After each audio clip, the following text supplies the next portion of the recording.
Şavsanın kimlikini chi qizlar bilamabdi, kim da'vatsizlar deb mana shu yaqin chiqqan Şavsanın kimligini haqiqiy bashir oshkorlab beray. Oldi bilan birga pochiq kelsin. Pinuvchida behchiq munozir qilib ketibsizlar. Erlar azmis bo'lmamdi deb. Chiqliqlar debsizlar, ayollarda Şavsanlar azdamsa, erlar azmaydi deb.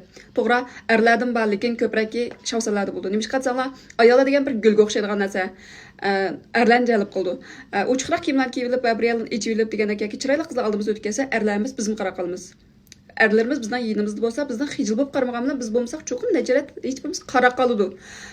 Ayollar erlerini azduralaydı. Lekin erler ayollarni azduramaydı. Erler maykisini sevip tutmaqsamız ayak qarab alamiz. Hiç kim onunla bir iç güyüp, qayt qarab almaydı.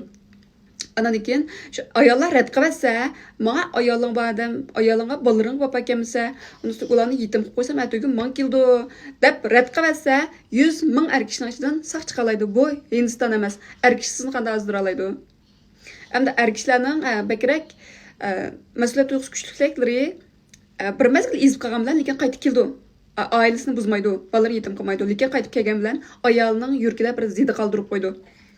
Ayolni bir azaplaydı bir mezgil. Anadan keyin mas'uliyatsizroq erlar bo'lsa, necha balni yetim qilib, bir ayol kishining hayotini tugashtirib, ajrashib ketdi, Şavsanlar bilan berib to'y qiladi.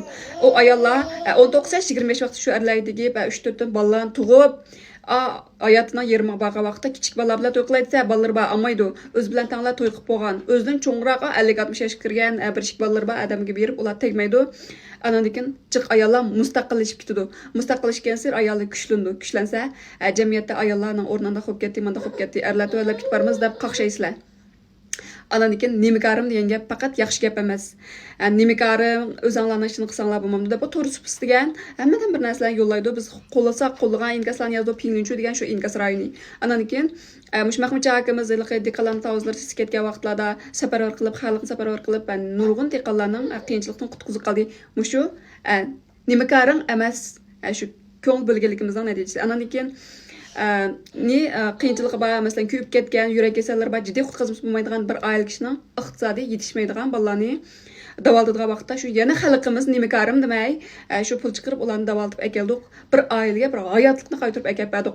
Anandikin Ilzat mushu Rossiyalik bilan urushib, gerçi natija u yangilik qolgan bo'lsa-mu, bizning ko'nglimizda u yangdi. Nurg'un kichik bolalar Ilzatni ko'rsa, mush akamdek cho'ng bo'lsam, xalq meni qo'llaydi ekan, azizlaydi ekan deb nurg'un azlaklashning oldin ag'im bo'lishimiz mumkin. Yamonga yantayoq bo'lmanglar. Yaxshilik qilib beramisanlarmi, yomonni qo'llamanglar.